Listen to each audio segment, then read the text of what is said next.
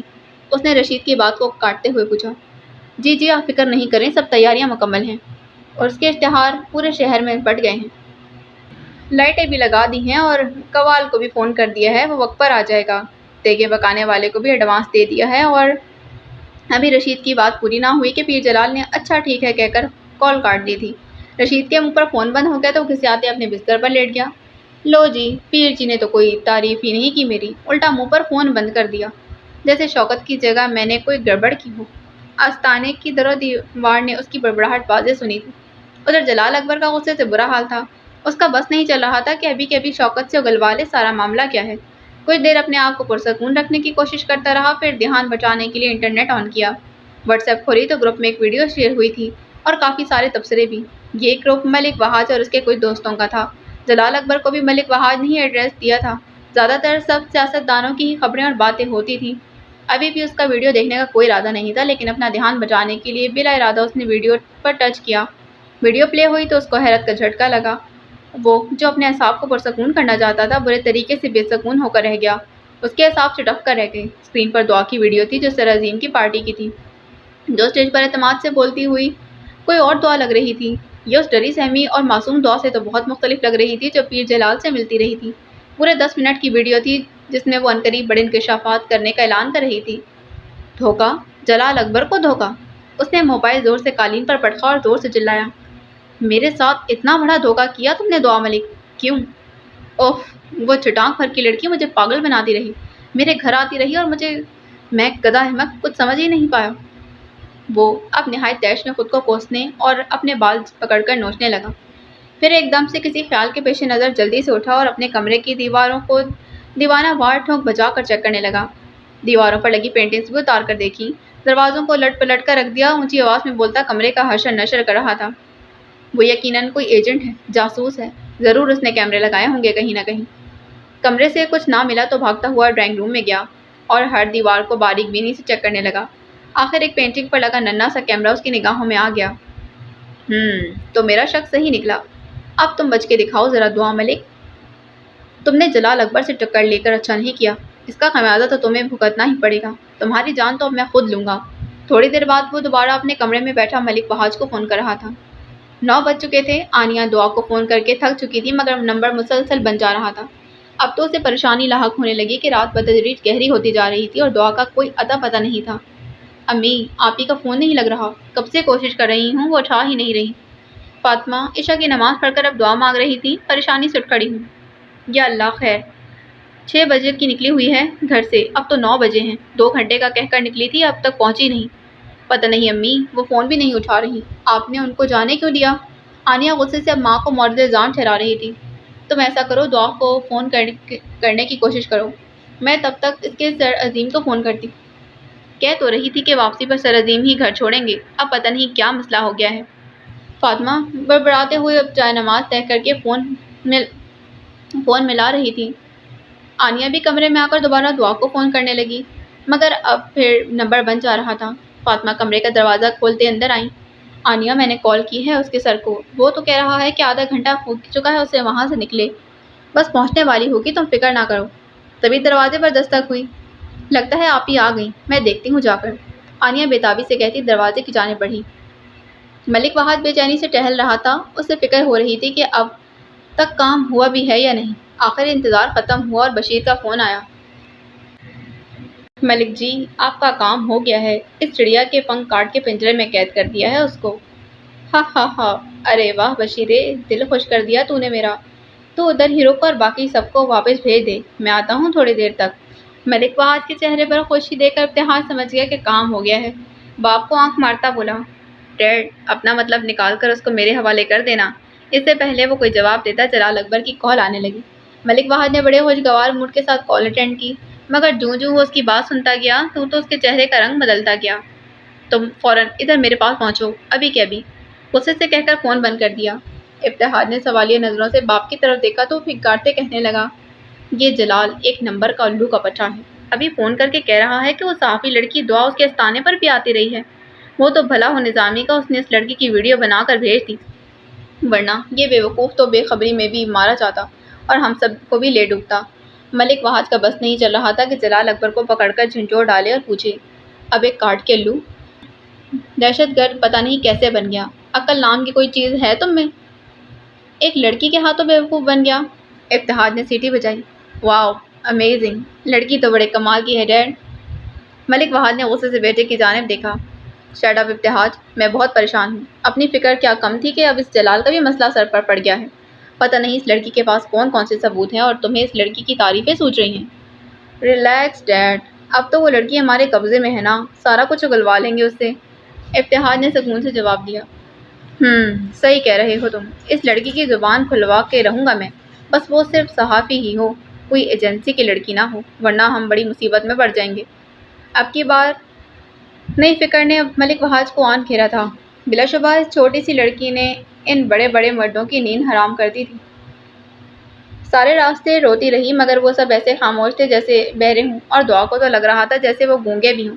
مجال ہے جو تب سے ایک لفظ بھی منہ سے نکلا ہو۔ ان گنڈوں نے دعا کو صرف ایک چہرہ اپنا ہمدرد لگ رہا تھا، جس کی آنکھوں میں اسے رحم کے ساتھ ساتھ بے بسی بھی نظر آ رہی تھی، جیسے وہ اس کی مدد کرنا چاہتا ہو مگر کر نہ سکتا ہو۔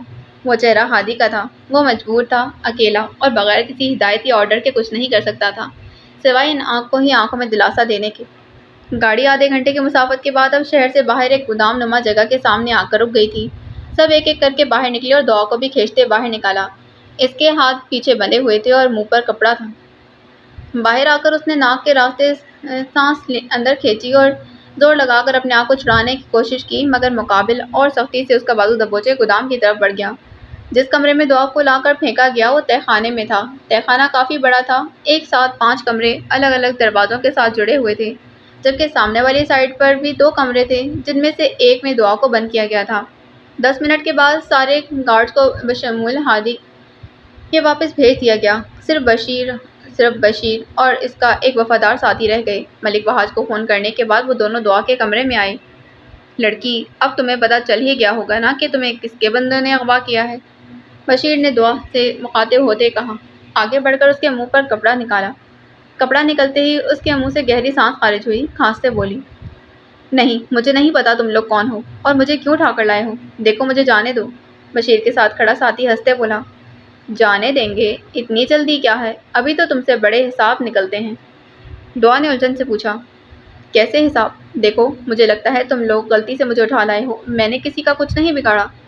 دعا، ملک، ہمیں ایک بات پتہ ہے، تم کون ہو اور آج کل کیا کرتی پھر رہی ہو۔ بڑے شوق سے تم نے ملک فہد کے خلاف ثبوت اکٹھے کیے تھے نا، اب تجھے ملک صاحب اچھے سے پوچھیں گے، ابھی آتے ہی ہوں گے وہ۔ دعا ان کی طرف دیکھتے ہوئے زور زور سے رونے لگی مگر وہ بے حس بنے کھڑے رہے۔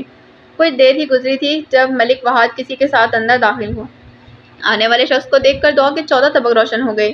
اسے معلوم ہو گیا کہ اس کا سارا ڈرامہ کھلنے والا ہے اور اب تو وہ کسی صورت نہیں بچ سکتی۔ اندر آنے والا شخص پیر جلال اکبر تھا مگر دعا کے برعکس اس کے چہرے پر کوئی حیرانی کا تاثر نہیں تھا۔ دعا نے سوچ لیا کہ اب اسے کیا کرنا ہے اور ان کی تفتیش کے جواب میں کیا کہنا ہے۔ وہ پیر جلال کو دیکھ کر کھڑی ہو گئی اور پھر بھرپور حیرت کا مظاہرہ کرتے بولی، پیر جی، آپ یہاں اور وہ ان کے ساتھ؟ اس نے انگلی سے ملک فہد کی طرف اشارہ کیا جو اس کو دیکھ کر تیش میں آگے بڑھا اور ایک زوردار تھپڑ اس کے چہرے پر مارا۔ دعا کا ہونٹ پھٹ گیا اور خون رسنے لگا مگر اب ملک فہد نے اس کی گردن دبوچ لی تھی۔ اڑاتے ہوئے بولا، بتا تیرے پاس میرے خلاف اور کون کون سے ثبوت ہیں، اور تو نے میرے خلاف ثبوت کہاں سے لیے؟ بتا جلدی ورنہ تیری جان لے لوں گا میں۔ دعا کی آنکھیں باہر کو آ گئیں، وہ زور لگا کر اپنے آپ کو چھڑانے کی کوشش کرنے لگی۔ ملک فہد نے اسے چھوڑتے ہوئے ایک زوردار دھکا دیا تو دیوار سے جا ٹکرائی، ماتھے سے خون نکلنے لگا۔ اس کی حالت دیکھ کر جلال اکبر کے دل کو کچھ ہوا۔ اس کو ابھی تک یقین نہیں آ رہا تھا کہ دعا ایسی نکلے گی۔ فہد، کیا کر رہے ہو؟ اس طرح تو یہ مر جائے گی، اتنی آسان موت اس کا مقدر نہیں، اور ابھی تو اس سے بہت سارے راز بھی اگلوانے ہیں۔ جلال اکبر نے ملک وحاج کو کندھوں سے تھامتے سمجھانے والے انداز میں کہا تو وہ دعا کو غصے سے دیکھتے پیچھے ہوا۔ چلو لڑکی، شروع ہو جاؤ، سب بتاؤ ورنہ اب کی بار تمہاری زندگی کی کوئی ضمانت نہیں میرے پاس۔ جلال اکبر اس کی آنکھوں میں دیکھتے سرد لہجے میں بولا۔ دعا نے دوپٹے سے ماتھے سے بہتے خون کو صاف کیا جو اب بہتے ہوئے سارے چہرے پر پھیل رہا تھا۔ میں آپ کو سب سچ بتا دوں گی مگر آپ لوگ وعدہ کریں مجھے گھر جانے دیں گے، دعا نے روتے ہوئے ہاتھ جوڑ کر کہا۔ وہ عجیب سی لگ رہی تھی، خون اور آنسوؤں نے مل کر اس کے خوبصورت چہرے کا نقشہ بگاڑ کر رکھ دیا تھا۔ آنیہ تیزی سے دروازے کی جانب بڑھی تھی، بے تابی سے دروازہ کھولا مگر سامنے دعا کے بجائے اختر کھڑا تھا، ثریا آنٹی کا بیٹا۔ ہاتھ میں ایک پلیٹ تھامے اس نے وہ پلیٹ دعا کی جانب بڑھا دی۔ امی نے گاجر کا حلوہ بنایا تھا، کہہ رہی تھیں ابھی گرما گرم ہے، دے آؤ ورنہ ٹھنڈا ہو جائے گا۔ آنیہ نے پلیٹ تھامی اور زبردستی مسکراتے بولی۔ اپنی امی کو شکریہ بولیے گا اور یہ بھی کہے گا کہ اس تکلف کی بالکل بھی ضرورت نہیں تھی۔ وہ سر ہلاتے ہوئے مسکرا کر چلا گیا تو آنیہ نے زور سے دروازہ بند کیا۔ ادھر ہماری جان اٹکی ہوئی ہے اور لوگوں کو حلوے کھانا بھیجنے کی پڑی ہے، خط ہے۔ بڑبڑاتے ہوئے انداز میں کمرے میں جانے لگی۔ کون تھا؟ فاطمہ نے سوالیہ نظروں سے پوچھا۔ آنیہ نے پلیٹ آگے بڑھائی اور غصے سے بولی۔ آپ کی چہیتی دوست ثریا آنٹی نے گاجر کا حلوہ بھیجا ہے آپ کے لیے۔ سمجھتی ہیں ایک پلیٹ حلوے سے سب ٹھیک ہو جائے گا؟ تب تو بڑی باتیں سنا رہی تھی کہ دعا یہ ہے دعا وہ ہے، اب پھر کیوں حلوے بھیج رہی ہیں؟ آنیہ، فاطمہ نے تنبیہ کرتی نظروں سے اسے دیکھا۔ وہ جانتی تھی کہ دعا کی وجہ سے بہت پریشان ہے، اس لیے ساری فرسٹریشن ثریا آنٹی پر نکال رہی ہے۔ امی، دعا آپی کہاں ہیں؟ فون کیوں نہیں اٹھا رہی ہیں؟ کسی مشکل میں تو نہیں وہ؟ اب کہ وہ رونے لگی، فاطمہ اسے چپ کرواتے ساتھ لگا کر بولی۔ اللہ نے چاہا تو میری بیٹی بالکل ٹھیک ہوگی، تم فکر نہیں کرو، بس دعا کرو۔ اچانک فاطمہ کے موبائل کی گھنٹی بجی۔ وہ دونوں چونک کر علیحدہ ہوئی تھیں۔ دعا؟ وہ بیک وقت بولی تھیں۔ فاطمہ نے فون اٹھایا، کسی انجان نمبر سے کال آ رہی تھی۔ میرا نام دعا ہے، سر پر نہ باپ کا سایہ نہ کوئی بھائی میرا، اپنی امی اور ایک چھوٹی بہن کے ساتھ رہتی ہوں۔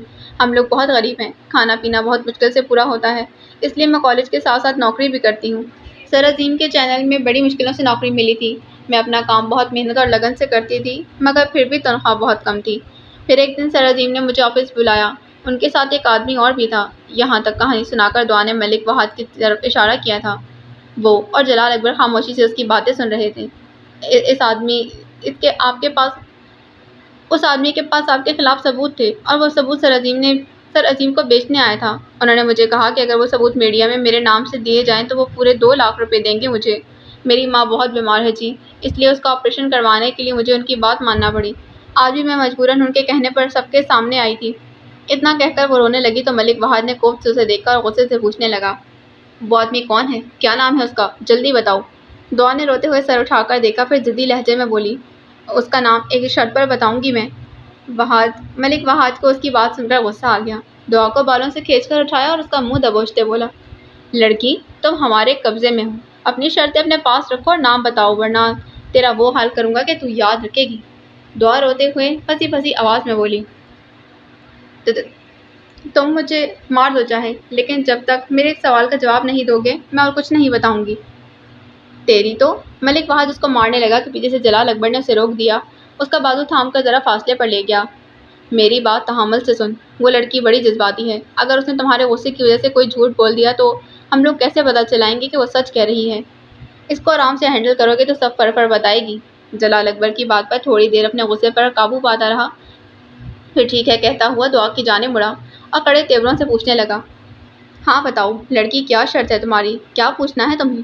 دعا نے ان دونوں کی آنکھوں میں جھانکتے ہوئے صرف ایک سوال کیا، میں وہاں اس پارٹی میں تھی، تم لوگوں کو کس نے بتایا؟ ملک وحاج کا قہقہ بلند ہوا تھا اس کے سوال پر۔ تمہیں کیا لگا اس پارٹی میں سارے بندے تمہارے سر عظیم کے وفادار ہیں؟ ایسا نہیں ہے، بی بی اور تمہارے بارے میں مخبری احمد نظامی کی تھی، وہی جو کہ CN نیوز چینل کا مالک ہے، بلکہ اس نے تو تمہاری بڑی پیاری سی ویڈیو ہمیں بھیجی تھی۔ پھر جیب سے موبائل نکال کر دعا کی پارٹی والی ویڈیو اوپن کی اور اس کے سامنے موبائل کی اسکرین پر چلا دی۔ دعا چند لمحے موبائل کی طرف دیکھتی رہی، پھر اچانک زور زور سے رونے لگی اور چلانے لگی، نظامی سر نے ویڈیو بنائی اور میرے بارے میں خبر بھی انہوں نے دی، کتنے برے ہیں اللہ پوچھے ان کو۔ وہ کیوں؟ نظامی کا نام سن کر رونے لگ گئی تھی اور ان دونوں کی سمجھ سے بالا تر تھا۔ لڑکی تمہارا دماغ چل گیا ہے کیا؟ پاگلوں کی طرح کیوں رو رہی ہو؟ ملک وحاج غصے سے دھاڑا تو سہم گئی۔ اوکے اب نہیں روتی میں، دعا نے آنسو روکتے ہوئے کہا۔ آپ کو شخص کا نام سننا ہے نا ملک وحاج؟ جس نے آپ کے خلاف ثبوت دیے تو سنیں، اس کا نام ہے احمد نظام عرف نظامی۔ اس نے آپ کو بھی دھوکہ دیا ہے اور مجھے بھی۔ ابھی کل ہی تو میں نے پیسے مانگے اس سے اور آج اس نے میرا بھی پتہ صاف کر دیا۔ ذرا دیر وہ سانس لینے کو رکی، پھر معصوم منہ بناتے بولی، ملک جی آپ کے خلاف اور بھی کافی زیادہ ثبوت ہیں، مگر وہ سارے اس نظامی کے پاس ہیں۔ اب وہ کسی اور نیوز چینل کو ثبوت دے بیچے گا کیونکہ مجھے تو وہ پکڑوا چکا ہے۔ ان کو یقین نہیں آ رہا تھا۔ ملک وحد اور جلال نے ایک دوسرے کی طرف دیکھا۔ نظامی، تم سچ کہہ رہی ہو نا؟ اب کی بار جلال نے سخت لہجے میں پوچھا تو وہ رونے والا منہ بنا کر بولی، سب کچھ آپ لوگوں کے سامنے ہے۔ اس نے میرے ساتھ ساتھ آپ لوگوں کے ساتھ بھی گیم کھیلی ہے، ورنہ میرے پاس غیب سے تھوڑی نہ آتے ہیں ثبوت۔ ملک وحد غصے سے بشیر کو پکارتا باہر کی جانب بڑھا۔ دواب جلال اکبر کی طرف گھومی اور زخمی انداز میں بولی، مجھے نہیں پتا اب آپ کو پیر جی کہنا چاہیے یا نہیں، مگر سچ یہی ہے کہ میں آپ کے پاس واقعی اپنے کام سے آتی تھی۔ آپ کے پاس آ کر سکون ملتا تھا اور تو اور آپ مجھے اچھے بھی لگنے لگے تھے، مگر آپ بھی غلط آدمی نکلے۔ آنسو جیسے بےتاب تھے آنکھوں سے باہر آنے کو، مگر اس نے بے دردی سے انہیں صاف کیا۔ اسی پر ملک وحد دوبارہ کمرے میں داخل ہوا۔ وہ اس کی بات سن چکا تھا۔ یعنی لڑکی تم سے یہ کہنا چاہتی ہے کہ تمہارا جلال کے پاس جانا محض اتفاق ہے؟ اتنا بیوقوف سمجھ رکھا ہے ہمیں؟ سیدھے طریقے سے سب سچ بتاؤ۔ دعا نے بھرائی آواز میں کہا، میں نے سب سچ بولا ہے، کوئی جھوٹ نہیں بولا۔ اب مجھے گھر جانے دیں، میری اماں پریشان ہو رہی ہوں گی۔ پھر ذرا پینترا بدل کر بولی، اگر میں گھر نہیں گئی تو اماں سر عظیم کو فون کریں گی اور پھر سیدھا شک آپ پر جائے گا، اسی لیے مجھے گھر جانے دیں۔ وہ دونوں چونک کر اس کی جانب دیکھنے لگے، چہرے پر مسکراہٹ تھی، جیسے اب اپنی بات وہ منوا کے رہے گی۔ میرا خیال ہے یہ صحیح کہہ رہی ہے، اگر اس کے غائب ہونے کی اطلاع میڈیا تک پہنچ گئی تو سب کا شک تمہاری طرف جائے گا۔ جلال نے پریشانی سے ملک وحد کی طرف دیکھا جو اس کی بات سن کر سوچ میں ڈوب گیا تھا۔ اس کا بھی حل ہے میرے پاس۔ فی الحال تو تم یہ بھول جاؤ لڑکی کے تمہیں گھر جانے دیں گے۔ جب تک پتہ نہیں چلے گا کہ سچ کہہ رہی ہو یا جھوٹ، تم ادھر ہی رہو گی۔ اس کی بات پر دعا کا چہرہ تاریک ہوا، جبکہ وہ بشیر کو آواز دے رہا تھا، جی ملک جی۔ بشیر فوراً حاضر ہوا۔ اپنے بندے بھیج دے اس نظامی کو پکڑنے کے لیے، یا ابھی تک ہاتھ پر ہاتھ دھرے بیٹھے؟ ملک وحد کے پوچھنے پر وہ ہاتھ باندھ کر بولا، جی ملک جی، میں نے فون کر دیا ہے، 1 گھنٹے تک وہ بھی یہاں قید ہوگا۔ اچھا، ابھی اسے کر دے فون۔ اس کے ہاتھ بڑھانے پر بشیر نے جلدی سے جیب سے فون نکال کر دیا جو ملک وحد نے دعا کی جانب بڑھاتے کہا، یہ فون پکڑ لڑکی اور جیسا میں بولوں ویسا ہی بول اپنی ماں کو فون کر کے، ورنہ تیری اس ماں اور بہن کو بھی اٹھوانا میرے لیے مشکل نہیں۔ دعا نے کانپتے ہاتھوں سے فون پکڑا۔ اب وہ کیا کہلوانے جا رہا تھا اس سے؟ اسلام آباد ایئرپورٹ پر معمول کے مطابق رش تھا۔ ایسی بھاگ دوڑ افراتفری تھی کہ ہر طرف جیسے ہر کسی کو جلدی ہے۔ ایئرپورٹ بھی عجیب جگہ ہے، یہاں بھی آپ کو 2 قسم کے مناظر دیکھنے کو ملتے ہیں۔ ایک طرف لوگ بچھڑنے والوں سے مل کر آنسو بہا رہے ہیں تو دوسری طرف لوٹ آنے والوں کو گلے سے لگا کر خوش ہوتے رہے ہیں۔ اس رش میں 2 نوجوان باڈی گارڈ وردی میں ملبوس ہاتھوں میں پلے کارڈ تھامے جلدی اس طرف بڑھ رہے تھے جہاں سے انہوں نے کسی کو ریسیو کرنا تھا۔ یہ عزیر اور افراز تھے۔ آج انہیں پہلا مشن ملا تھا، وہ بھی چھوٹا سا، مگر وہ اپنی ہمت اور عزم سے اس مشن کو بڑا کرنا چاہتے تھے۔ ابھی 2 دن پہلے ہی تو بات تھی کہ جب وہ دونوں میجر وسیم کے سامنے ادب سے کھڑے تھے اور وہ ان کو ایک تصویر دکھا کر سمجھا رہے تھے، بوائز آج آپ کو پہلی ڈیوٹی دی جا رہی ہے، امید ہے آپ لوگ اچھا پرفارم کرو گے۔ آپ دونوں نے اس تصویر میں موجود شخص کو پرسوں ایئرپورٹ سے ریسیو کرنا ہے اور اپنے فلیٹ میں ٹھہرانا ہے جب تک آپ کو مزید آرڈرز نہیں مل جاتے، انڈرسٹینڈ؟ یس سر۔ میجر وسیم کے روکدار انداز پر وہ دونوں بیک وقت بولے، اوکے اب آپ جا سکتے ہیں اور آپ اچھے طریقے سے ان کو ریسیو کریں گے، اوکے؟ اب کی بار دونوں نے فقط سر ہلا دیا اور سلام کرتے باہر نکل آئے تھے، اور ابھی وہ ایئرپورٹ پر تھے کہ اسی شخص کو ریسیو کرنے میجر وسیم کے آرڈرز کے عین مطابق۔ ویسے یار ہم واقعی آئی ایس آئی کے ڈپارٹمنٹ میں ہی گئے ہیں نا؟ مجھے تو شک ہو رہا ہے، اتنا چھوٹا سا کام دیا ہے ہمیں۔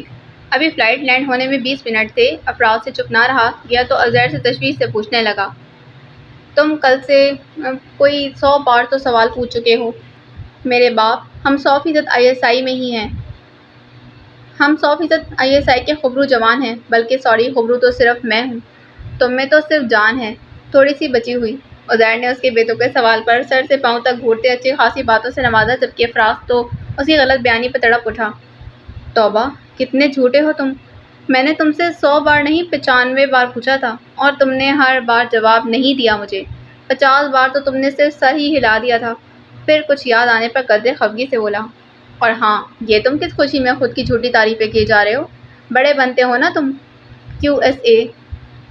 اگر امریکہ کو پتہ چلے نا کہ تم نے اس کے نام کی ایبریویشن کو اپنے نام کی ایبریویشن بنا لیا ہے تو یقیناً ٹرمپ اپنے ملک کا نام بدل دے گا، کہے گا اتنی انسلٹ اپنے ملک کے نام کی برداشت نہیں کر سکتا۔ عزیر شاہ زیب اوان تفاخر سے مسکرایا۔ تم سے اسی جیلسی کی امید تھی مجھے۔ بہرحال ایک بات تو طے ہے، میں تمہیں زیادہ ذلیل کرتا ہوں اور تم مجھے بس کرنے کی کوشش کرتے ہو، جو کہ ہوتا بھی نہیں۔ بڑی شان سے فرضی کالر جھاڑے گئے، جو مقابل کو زج کرنے کا ایک اور ہتھیار تھا۔ افراز جذباتی انداز میں بولا، تم ہوتے کون ہو مجھے بے عزت کرنے والے؟ تم دیکھنا میرے نصیب میں بہت عزت ہے، فی الحال تیرے نصیب میں صرف عزت افزائی ہے میرے بھائی۔ عزیر گھڑی کی جانب دیکھتے ہوئے اسے بولنے کا موقع دیے بغیر آگے بڑھتے بولا، فلائٹ لینڈ ہو گئی ہے، چلو اس طرف وہ آنے والا ہے۔ افراز بھی کسی اور موقع پر بدلہ لینے کا سوچتا اس کے پیچھے لپکا۔ سب سے پہلے مشن پھر کچھ اور۔ وہ دونوں پلے کارڈ تھامے کھڑے تھے جن میں بڑا سا کر کے لکھا ہوا مسٹر خان تھا۔ وہ دیکھو، وہ ادھر ہماری طرف ہی آ رہا ہے۔ مسٹر خان کو اپنی طرف بڑھتے دیکھ کر افراز نے سرگوشی کی۔ Mister Khan, welcome to Pakistan, please آئیے ہمارے ساتھ، گاڑی آپ کا انتظار کر رہی ہے۔ مسٹر خان کے قریب آنے پر عزیر نے مصافحہ کرتے شائستگی کے تمام ریکارڈ توڑ ڈالے، جبکہ افراز ان کا معائنہ کرنے میں مصروف تھا۔ وہ یقیناً 50 کے آس پاس کی عمر کے تھے مگر 40 سے اوپر نہ لگتے تھے۔ اس ادھیڑ عمری میں بھی سرخ و سفید رنگت، بھوری آنکھیں، ڈائی کیے ہوئے بال اور ان کا سٹائل ان کو ممتاز بنا رہا تھا۔ بلا شبہ وہ ایک خوبصورت شخصیت کے مالک تھے، بزنس مین، دہشت گرد، ملک دشمن ایجنٹ یا پھر پاک سپاہی، لیکن کہ ہیں کون؟ افراز کو بس یہی تجسس کھایا جا رہا تھا۔ موہت کو NTS کا ریٹن ٹیسٹ دے کر تقریباً 2 ماہ ہو چکے تھے اور آج سچ شکر کے رزلٹ آ ہی گیا تھا۔ اتنے انتظار کے بعد، ٹوٹل 100 نمبروں میں سے 75 نمبر لینے کے بعد اس نے اللہ تعالیٰ کا بہت شکر ادا کیا تھا کہ وہ میرٹ پر تھا، اور بھی اس کو تقریباً رزلٹ آنے کے 1 مہینے بعد معلوم ہوا۔ اب اگلے مرحلے کے لیے پھر اسے ایک لمبا انتظار کرنا تھا۔ ایک جانب اسے ٹیسٹ کلیئر ہونے اور پھر میرٹ پر آنے کی خوشی تھی، تو دوسری جانب سے وہ اسکول کے حوالے سے پریشان تھا۔ اسے لگ رہا تھا کہ جلد ہی یہ نوکری بھی اس کے ہاتھ سے جائے گی، وہ بھی صرف نتاشا کی وجہ سے۔ پہلے ہی وہ صبح سے شام کو ابھی اکیڈمی پڑھا رہا تھا تاکہ گھر کا ماحول خراب نہ ہو۔ ایسے میں وہ اسکول کی جاب نہیں چھوڑنا چاہتا تھا، مگر پھر اس کے بدترین خدشات کی تصدیق ہو گئی۔ نتاشا نے آہستہ آہستہ اس کے خلاف جال بننا شروع کر دیا تھا۔ باقی اگلی قسط میں۔